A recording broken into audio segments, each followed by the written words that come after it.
Hello students, welcome back to the channel. आज हम लोग क्लास 10th का chapter number 3 metals and non metals के एमसीक्यू क्वेश्चंस करेंगे, क्योंकि आप लोग को पता है कि जो फर्स्ट टर्म के एग्ज़ाम होने वाले हैं वो एमसीक्यू बेस्ड होंगे।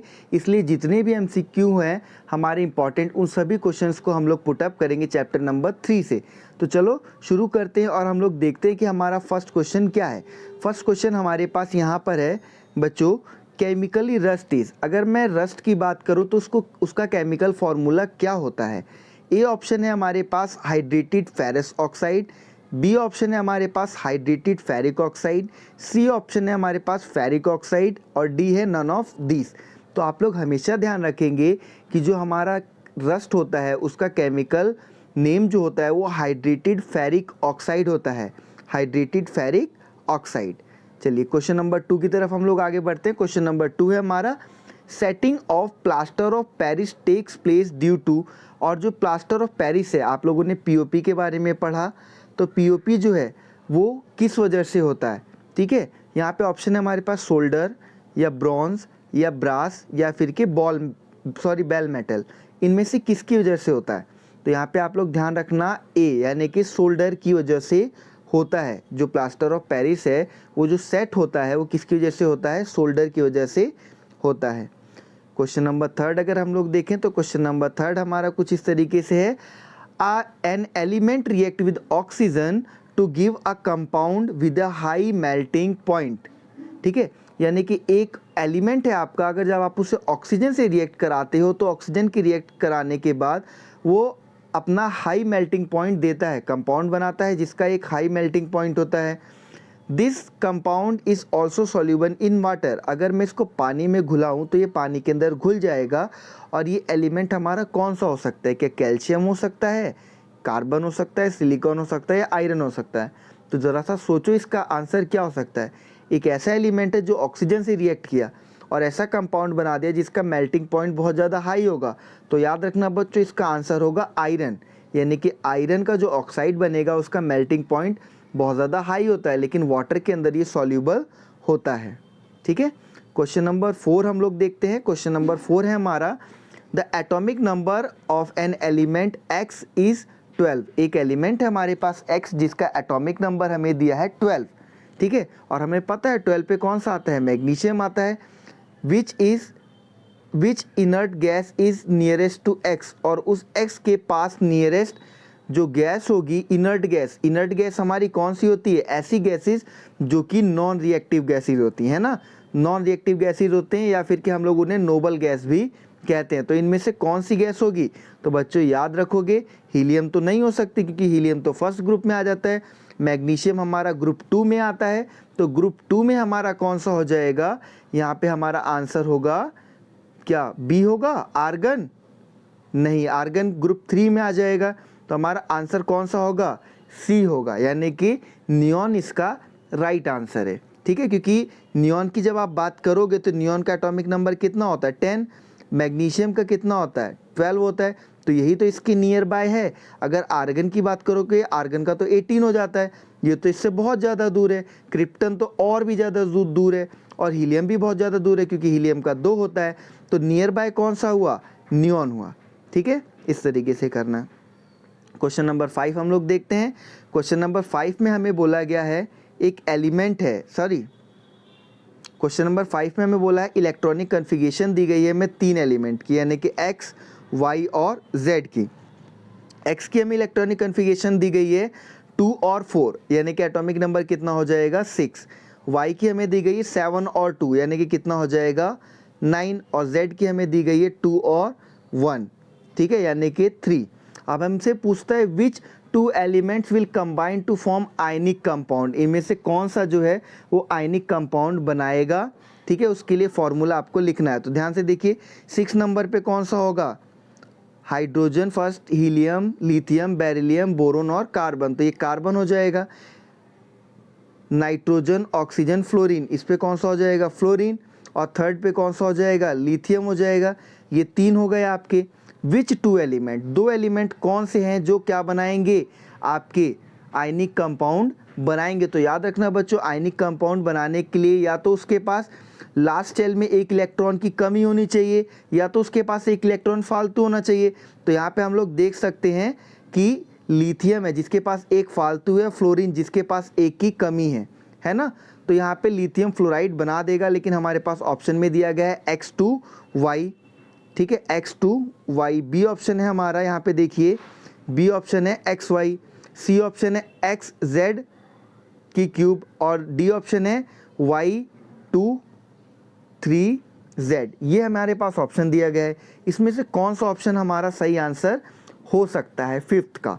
तो हम लोग अगर ध्यान से देखें तो हमने क्या बोला कि यहाँ पे हमारे पास लिथियम था जिसके पास एक इलेक्ट्रॉन फालतू था, हमने फ्लोरीन देखा जिसके पास एक इलेक्ट्रॉन की कमी थी। जब दोनों आपस में कंबाइन हो जाएंगे तो क्या बना देंगे?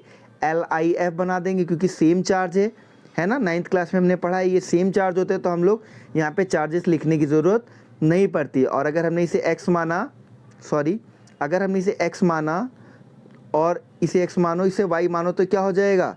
XY हो जाएगा, ठीक है। या फिर कि इसे y मानो और इसे z मानो, तो ये हमारा बी ऑप्शन जो होगा यहाँ पे करेक्ट आंसर होगा। इसी तरीके से आपको करना है। थोड़ा बहुत कॉन्सेप्ट 9th क्लास का आगे इसके अंदर। अब यहाँ पे देखिए क्वेश्चन नंबर 6 हमें दिया गया है, example of an amphoteric oxide. Amphoteric oxide का एक एग्जाम्पल देना है। हमारे पास यहाँ पे 4 ऑप्शन है। हम लोग जानते हैं कि एम्फोटेरिक ऑक्साइड हमारे कौन से ऑक्साइड होते हैं? वो ऑक्साइड होते हैं जो एसिड और बेस दोनों की तरह काम करते हैं, ठीक है, जो एसिड की तरह भी काम करेंगे और बेस की तरह भी काम करेंगे।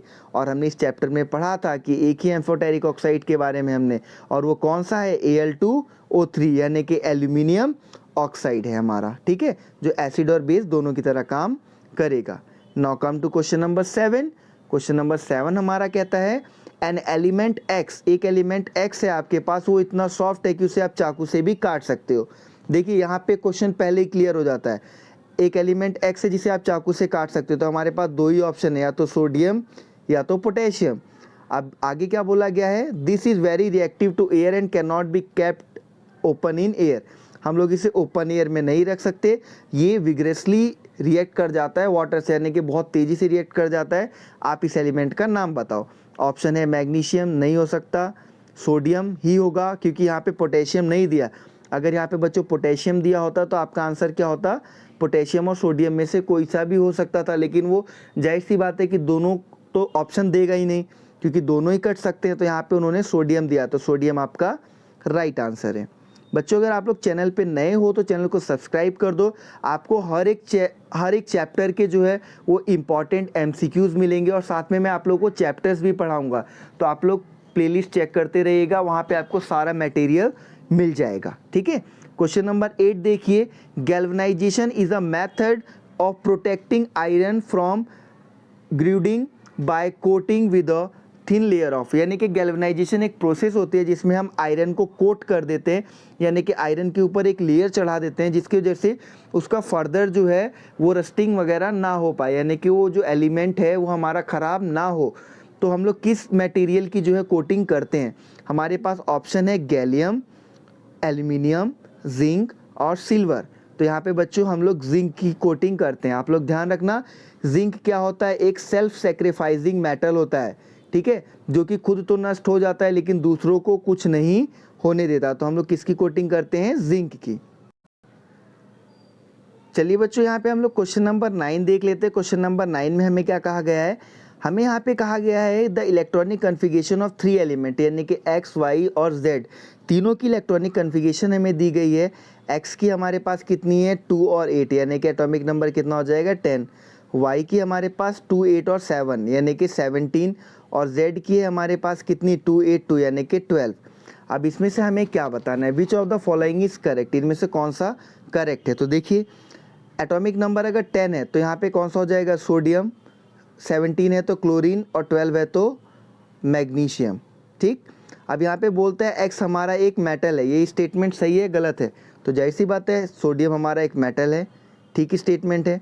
Y एक मेटल है, यहाँ पे क्वेश्चन मिसप्रिंट है, यहाँ पे क्वेश्चन मिसप्रिंट है, यहाँ पे आपका नॉट आएगा। क्या आएगा? Not. Which of the following is not correct, ठीक है, नॉट करेक्ट। अब देखिए यहाँ पे Y इज़ अ मेटल, क्या Y हमारा एक मेटल है? तो नहीं, Y हमारा एक नॉन मेटल है। तो इसका आंसर क्या हो जाएगा आपका, 20 का सही आंसर हो जाएगा। ठीक है बच्चों, चलिए आगे चलते हैं हम लोग। नेक्स्ट 10th क्वेश्चन हम लोग देखते हैं। 10th क्वेश्चन में हमें बोला गया है copper object lose their shine and form green coating of. Copper जो है अपनी शाइन लूज कर देते हैं और ग्रीन कलर की कोटिंग बना देते हैं। और ये जो कॉपर ग्रीन कलर की कोटिंग बनाते हैं वो किसकी वजह से होती है? तो आपके पास ऑप्शन है, कॉपर ऑक्साइड की होती है, कॉपर हाइड्रोक्साइड या फिर कि कॉपर ऑक्साइड की होती है, या बेसिक कॉपर कार्बोनेट की होती है, या कॉपर कार्बोनेट की होती है। तो इसका आंसर आप लोग याद रखना, इसका आंसर होता है हमेशा बच्चों बेसिक कॉपर कार्बोनेट, यानी कि आंसर क्या होगा, बेसिक कॉपर कार्बोनेट ही इसका करेक्ट आंसर होगा। ठीक, चलिए आगे देखते हैं। क्वेश्चन नंबर 11 हमें क्या दिया गया है? क्वेश्चन नंबर 11 में हमें दिया गया है which of the statement about the reaction. ठीक है, आपके पास ZnO है, कार्बन मोनोऑक्साइड से रिएक्ट करता है, Zn बना देता है और CO2 रिलीज कर देता है। तो यहाँ पे कौन सी स्टेटमेंट जो है वो करेक्ट होगी, आपसे यहाँ पे ये पूछा गया है। तो देखिए यहाँ पे ZnO जो है वो ऑक्सीडाइज हो रहा है, तो नहीं, ये स्टेटमेंट तो बिल्कुल गलत है, क्योंकि यहाँ पे जिंक क्या हो रहा है, ZnO से Zn बन रहा है, इसका मतलब रिड्यूस हो रहा है। तो ये स्टेटमेंट तो गलत साबित हो गई। ठीक है, फर्स्ट वाली गलत है। दूसरी क्या है, कार्बन मोनोऑक्साइड जो है रिड्यूस हो रहा है, तो कार्बन मोनोऑक्साइड यहाँ कहाँ रिड्यूस हो रहा है, बल्कि एक ऑक्सीजन बढ़ जा रही है, तो ये भी ऑप्शन गलत है। कार्बन डाइऑक्साइड जो है वो ऑक्सीडाइज हो रही है, तो यहाँ पे देखोगे, अगर रिवर्स देखोगे तब भी ये स्टेटमेंट भी गलत होगी। क्यों? क्योंकि यहाँ पे रिड्यूस हो रही है। अगर मैं जिंक ऑक्साइड की बात करूँ, ZnO जो है वो क्या रिड्यूस हो रहा है, तो जी हाँ, यानी कि डी ऑप्शन जो है वो हमारा करेक्ट आंसर है। ध्यान से देखना आप लोग इन क्वेश्चंस को। क्वेश्चन नंबर 12 हम लोग बच्चों देखते हैं। क्वेश्चन नंबर 12 में हमें कहा गया है कि which of the following is the correct arrangement of the given matters in ascending order of their reactivity, यानी कि रिएक्टिविटी के असेंडिंग ऑर्डर में लगाना है। असेंडिंग ऑर्डर का मतलब क्या होता है, सबसे कम, फिर उससे ज़्यादा, फिर उससे ज़्यादा, फिर सबसे ज़्यादा। ठीक है, इसका एरो किसी भी तरफ हो सकता है, यानी कि सबसे किनारे पे हमारा कौन सा आएगा, सबसे ज़्यादा वाला। डिसेंडिंग में क्या होता है, सबसे पहले हम लोग कौन सा लिखते हैं, जो हमारा सबसे ज़्यादा रिएक्टिव होता है, उसके बाद कम, फिर उससे कम, फिर उससे कम, ये डिसेंडिंग ऑर्डर हो जाएगा। तो हमें तो असेंडिंग में लगाना है। असेंडिंग में हम लोग क्या करेंगे, देखिए हमारे पास 4 एलिमेंट दिए गए हैं, तो हम जानते हैं सबसे ज़्यादा रिएक्टिव कौन सा है, सोडियम है। तो सबसे आगे किसको लिख दो, सोडियम को। तो पहला ऑप्शन तो कट गया यहाँ पे, बाकी बचते हैं 3, तीनों में सोडियम सबसे आगे लिखा है। उसके बाद मैग्नीशियम हमारा सबसे ज़्यादा रिएक्टिव होता है, तो सोडियम के बाद क्या लिख दो, मैग्नीशियम। यानी कि देखिए ये 2 ऑप्शन बचते हैं, सी वाला भी हमारे पास कट गया। तो हमारे पास बचे कौन कौन से, बी और डी बचे। तो अब देखते हैं हम लोग जिंक और आयरन में कौन सबसे ज़्यादा रिएक्टिव होता है, तो जिंक ज़्यादा रिएक्टिव होता है, आयरन सबसे लीस्ट रिएक्टिव होता है। तो यहाँ पे हमारा डी ऑप्शन जो है वो करेक्ट आंसर हो जाएगा। ठीक, चलिए क्वेश्चन नंबर 13 देख लीजिए। क्वेश्चन नंबर 13 में आपको बोला गया है Al2O3, हमारे पास एल्यूमिनियम ऑक्साइड है, सोडियम हाइड्रोक्साइड से रिएक्ट करेगा, तो क्या बनाएगा, ध्यान रखो एल्यूमिनियम ऑक्साइड है। मैंने आपको कहा था अगर बेस से रिएक्ट कराओगे तो ये एक एसिड की तरह काम करेगा। क्यों? क्योंकि क्या होता है, ये एक एम्फोटेरिक ऑक्साइड होता है। जब भी बच्चों ये रिएक्ट करेगा सोडियम हाइड्रोक्साइड से तो सोडियम एल्यूमिनेट बना देता है। ये रिएक्शन हमारी बुक में भी है, और सोडियम एल्यूमिनेट का फॉर्मूला क्या होता है, NaLO2। ठीक है, NaLO2, तो सोडियम एल्यूमिनेट बना देगा। ठीक, चलिए क्वेश्चन नंबर 14 की तरफ हम लोग आगे बढ़ते हैं। क्वेश्चन नंबर 14 हमारा क्या कहता है, non metal form covalent chloride because, non metals जो होते हैं हमारे कोवेलेंट क्लोराइड बनाते हैं। क्यों? पहला ऑप्शन है हमारा they can give electron to chlorine, non metals तो क्लोरीन दे ही नहीं सकते हैं, है ना, या सॉरी नॉन मेटल्स तो इलेक्ट्रॉन दे ही नहीं सकते हैं क्लोरीन को। पहला ऑप्शन तो गलत ही हो जाएगा। बी है हमारा they can share electron with chlorine, क्या वो इलेक्ट्रॉन के क्लोरीन के साथ इलेक्ट्रॉन शेयर करेंगे, तो जी हाँ, ये आपका सही आंसर है। क्यों? क्योंकि हमें पता है जितने भी कोवेलेंट होते हैं हमारे, कोवेलेंट बॉन्ड फॉर्मेशन करते हैं, वो इलेक्ट्रॉन की शेयरिंग की वजह से ही बनाते हैं। तो आपका जो बी ऑप्शन है बच्चों वो यहाँ पे राइट आंसर होगा। ठीक है, चलिए क्वेश्चन नंबर 15 देखिए। क्वेश्चन नंबर 15 है आपका, the highly reactive metals like sodium, potassium, magnesium etcetera are extracted by, यानी कि जितने भी आपके रिएक्टिव मेटल्स होते हैं सोडियम, पोटेशियम, मैग्नीशियम, ये कौन सी प्रोसेस से आपके एक्सट्रैक्ट किए जाते हैं। तो ये आपका देखिए सिलेबस में तो ये क्वेश्चन ही कट चुका है, ठीक है, लेकिन मैं फिर भी बता देता हूँ, इसका आंसर आपका क्या हो जाएगा, A, electrolysis by the molten chloride, यानी कि जो हमारी जो मोल्टन क्लोराइड होगी उसका इलेक्ट्रोलाइसिस हम लोग कराएंगे तो उससे मिल जाएगा। ये क्वेश्चन नहीं आएगा, ठीक है, ये क्वेश्चन आप लोग कट कर लेंगे। चलिए क्वेश्चन नंबर 16 हम लोग देखते हैं। क्वेश्चन नंबर 16 भी हमारा जो है वो नहीं आएगा, लेकिन फिर भी क्वेश्चन नंबर 16 हमारा आएगा, खाली 15 ही नहीं आएगा अभी तक, ठीक है। 15 वाले क्वेश्चन को कट कर लेना आप लोग। क्वेश्चन नंबर 16 देखो, क्वेश्चन नंबर 16 में हमारा दिया गया है, which of the following oxide of iron would be obtain on prolonged reaction of iron with steam, यानी कि अगर हम लोग आयरन को स्टीम से लंबे समय तक रिएक्शन कराते हैं तो हम लोगों को इनमें से कौन सा जो है कंपाउंड मिलेगा, या फिर कि कौन सा जो है प्रोडक्ट मिलेगा। आयरन ऑक्साइड मिलेगा, बिल्कुल नहीं। Fe2O3 मिलेगा, बिल्कुल नहीं, क्योंकि ये वाटर से रिएक्ट करने पे बनाता है। और यहाँ पे सी वाला ऑप्शन है हमारे पास Fe3O4, तो क्या Fe3O4 मिलेगा, तो जी हाँ, अगर आप स्टीम से रिएक्ट कराओगे तो Fe3O4 मिलेगा, अगर आप वाटर से रिएक्ट कराओगे तो Fe2O3 मिलेगा, अगर आप ऑक्सीजन से रिएक्ट कराओगे तो FeO मिलेगा, ये आप ध्यान रखना। चलिए क्वेश्चन नंबर 17 की तरफ आगे बढ़ते हैं। क्वेश्चन नंबर 17 में हमें कहा गया है, एक आयरन नेल है, अगर उसे कॉपर सल्फेट के अंदर हम लोग डिप कर देते हैं, ठीक है, तो कॉपर सल्फेट के अंदर डिप करने पर क्या हो जाएगा, ठीक है। बहुत ही आसान क्वेश्चन, बहुत ही बेसिक क्वेश्चन, फर्स्ट चैप्टर में भी इसका आंसर था। हमें पता है कि कॉपर सल्फेट कौन से कलर का होता है, ब्लू कलर का होता है ना। और जैसे आयरन की कील डालेंगे तो आयरन से रिएक्ट कर जाएगा और आयरन का सल्फेट बना देगा। और आयरन का सल्फेट कौन से कलर का होता है, ग्रीन कलर का होता है। तो इसका आंसर कौन सा होगा, ए देखिए, remained blue and coating was found on the nail, क्या सॉल्यूशन जो है ब्लू ही रहेगा। और दूसरा है रिमेन्ड ब्लू, क्या सॉल्यूशन ब्लू रहेगा। तो ए और सी तो बिल्कुल ही गलत हैं, बचता है बी और डी। तो बी और डी में देखो, डी वाला क्या कह रहा है, टर्न ग्रीन, और ग्रीन हो जाएगा लेकिन कोई भी कोटिंग नहीं होगी नेल के ऊपर, तो ये ऑप्शन भी गलत साबित हो गया। क्या हो जाएगा, बी वाला, यानी कि कोटिंग तो होगी ग्रीन कलर की, साथ में कलर तो चेंज हो जाएगा ग्रीन कलर में, and a coating was formed on the nail, और आयरन की कील के ऊपर क्या हो जाएगा, एक कोटिंग भी जो है वो जम जाएगी, ठीक है। ये आपका बी ऑप्शन जो है यहाँ पे करेक्ट आंसर है 17 का। चलिए आगे क्वेश्चन नंबर 18 देखते हैं हम लोग। क्वेश्चन नंबर 18 में हमें कहा गया है, which of the following is an acidic oxide, acidic oxide इनमें से कौन सा होगा। बच्चों आप लोगों को मैंने बताया है, आप लोगों को मैंने पढ़ाया भी है। तो यहाँ पे देखिए हमारा जो एसिडिक ऑक्साइड होता है वो कौन सा होता है। वैसे अगर आप लोगों ने वीडियोस नहीं देखी है तो आप लोग प्लेलिस्ट जाके चेक करिए, मैंने बहुत पहले वीडियोस अपलोड कर रखी थी, तो आप बिल्कुल नीचे जब जाएंगे तो आपको 3rd चैप्टर की वीडियो मिल जाएगी, ठीक है बच्चों। यहाँ पे एसिडिक ऑक्साइड कौन सा होगा, हमें पता है कि जितने भी हमारे नॉन मेटल होते हैं वही क्या बनाते हैं, वही जो ऑक्साइड बनाते हैं वो एसिडिक ऑक्साइड होता है। तो यहाँ पे सोडियम का ऑक्साइड बनेगा, तो ये तो बिल्कुल गलत आंसर है। CO2 होगा, ये भी गलत आंसर। Al2O3 होगा, ये भी गलत। तो यहाँ पे हमारा कौन सा ऑप्शन सही होगा, क्या CO हमारा सही ऑप्शन होगा, क्या 18 का जो है बी ऑप्शन सही होगा, नहीं CO2 सही होगा। बताइए जल्दी से, मैंने यहाँ पे सारे गलत कर दिए, अब आप खुद कंफ्यूज हो गए कौन सा सही होगा। तो ध्यान दो बच्चों, ये तो बिल्कुल नहीं हो सकता क्योंकि सोडियम ऑक्साइड है, एल्यूमिनियम ऑक्साइड भी नहीं हो सकता, कार्बन मोनोऑक्साइड भी नहीं होगा। ऑप्शन क्या है, सी, ठीक है। यानी कि जब कार्बन हमारा ऑक्सीजन से रिएक्ट करेगा, कार्बन एक नॉन मेटल है, जब रिएक्ट करेगा तो क्या बना देगा, कार्बन डाइऑक्साइड। और कार्बन डाइऑक्साइड का नेचर कैसा होता है, एसिडिक होता है।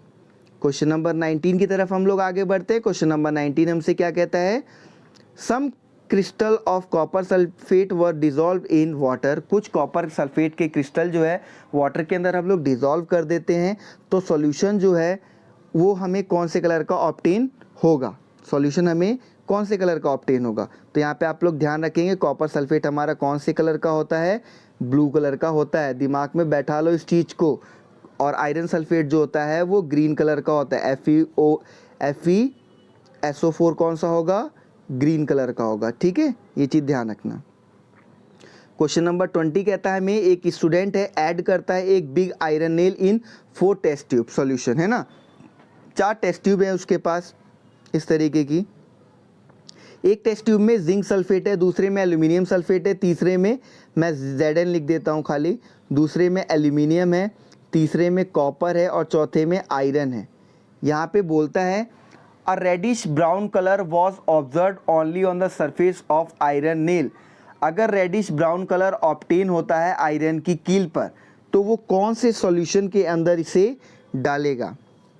अभी हमने एक क्वेश्चन किया था जिसमें हमने क्या किया था, कॉपर सल्फेट के अंदर हमने लोहे की कील डाली थी। जब कॉपर सल्फेट का कलर जो है वो ग्रीन कलर में कन्वर्ट हो गया, यानी कि वो आयरन सल्फेट बन गया और आयरन के ऊपर एक कोटिंग हो गई थी। तो ध्यान रखना बच्चों, और वो जो आयरन के ऊपर रेडिश ब्राउन कलर की कोटिंग होती है वो कॉपर सल्फेट की वजह से होती है। तो zinc sulphate, iron sulphate, aluminium sulphate गलत आंसर है तीनों। तो इसका आंसर क्या हो जाएगा, कॉपर सल्फेट। ठीक है, क्वेश्चन नंबर 21, इसमें हमें बोलता है the correct decreasing order of metal, यानी कि करेक्ट डिक्रीजिंग ऑर्डर हमें क्या करना है यहाँ पे बताना है। तो देखिए सबसे ज़्यादा रिएक्टिव इनमें से कौन सा हो जाएगा हमारा। ठीक है, डिक्रीजिंग ऑर्डर हमें चाहिए, यानी कि ज़्यादा रिएक्टिव, कम रिएक्टिव, फिर सबसे कम रिएक्टिव। तो यहाँ पे हम लोग देखेंगे सबसे ज़्यादा रिएक्टिव हमारा कैल्शियम होगा, फिर मैग्नीशियम होगा। ठीक है, ये दोनों तो सही आंसर है, निकल तो हो ही नहीं सकता, ना मैग्नीशियम हो जाएगा यहाँ पे और कैल्शियम, क्योंकि कैल्शियम ज़्यादा रिएक्टिव होता है मैग्नीशियम से। तो हमारे पास ए और बी, सी ऑप्शन बचते हैं। अब ए और सी में से कौन सा होगा भाई, क्योंकि कैल्शियम और मैग्नीशियम तक तो सेम लिखा है। अब बात आती है आयरन और निकल की, तो यहाँ पे आयरन जो है होगा वो ज़्यादा रिएक्टिव होगा, निकल जो होगा वो कम रिएक्टिव होगा। तो निकल सबसे लास्ट में है हमारा, तो निकल क्या हो जाएगा, बिल्कुल लास्ट वाला, यानी कि सी ऑप्शन जो है हमारे यहाँ पे करेक्ट आंसर है। इसके लिए आपको सीरीज़ याद करनी पड़ेगी, तभी आप कर पाओगे आसानी से। क्वेश्चन नंबर 2 हमें कहता है बच्चों, देखो which property of metals is use for making bells, यानी कि कौन सी प्रॉपर्टी हम लोग यूज़ करते हैं जिसमें हम लोग घंटियाँ बनाते हैं और म्यूजिकल इंस्ट्रूमेंट वगैरह बनाते हैं, जैसे सितार हो गया, वायलिन हो गया। और ये सारे क्या करते हैं, रिंगिंग साउंड प्रोड्यूस करते हैं।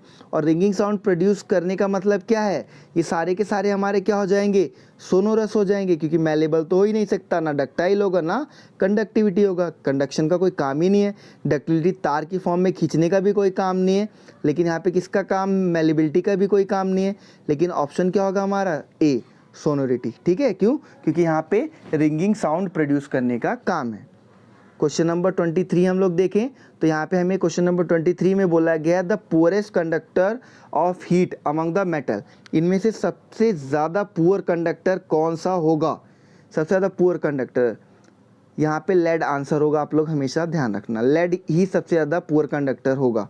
ठीक है, क्वेश्चन नंबर 24 है आपका, metal always found in free state, इनमें से कौन सा मेटल है जो फ्री स्टेट में पाया जाता है। सोडियम तो बिल्कुल नहीं हो सकता क्योंकि ऑक्साइड बना देता है, कॉपर भी ऑक्साइड बना देता है, सिल्वर भी ऑक्साइड बना देता है, तीनों के तीनों नहीं होंगे। तो आंसर क्या बचता है, गोल्ड, क्योंकि गोल्ड हमारा रिएक्ट ही नहीं करता है। ठीक है, तो इस वजह से ये फ्री स्टेट में पाया जाता है। And the last question is question number 25, which of the following non metal is lustrous, कौन सा जो नॉन मेटल है जो कि लस्ट्रस होता है। तो इसका आंसर है आयोडीन, नाइट्रोजन नहीं होगा, ऑक्सीजन भी नहीं होगा, सल्फर भी नहीं होगा, ये आपकी बुक का आंसर है। तो इसमें क्या हो जाएगा, आयोडीन हो जाएगा, आप लोग इसे ध्यान रखेंगे। इसी के साथ आपकी टेस्ट सीरीज़ एक ख़त्म होती है। अगली टेस्ट सीरीज़ के लिए बच्चों तैयार रहना, जल्द से जल्द टेस्ट सीरीज लाई जाएगी। अगर आप लोग चाहते हो कि कौन से चैप्टर की लाई जाए तो आप लोग कमेंट सेक्शन में बिल्कुल बताना, जिसकी सबसे ज़्यादा वोटिंग होगी मैं उसी की टेस्ट सीरीज जो है लेकर आऊँगा। बाकी मैं कमेंट पे आप लोगों का पोल भी ले लूँगा। अगर आप लोगों को बच्चों ये टेस्ट सीरीज़ पसंद आई, एमसीक्यू क्वेश्चंस पसंद आए तो आप लोग चैनल को सब्सक्राइब कर दो और वीडियो को लाइक कर दो और अपने फ्रेंड के साथ शेयर करना तो बिल्कुल मत भूलना, ताकि उनकी भी हेल्प होती रहे और आप लोग भी अपनी पढ़ाई करते रहो। All of you, thank you for watching the video.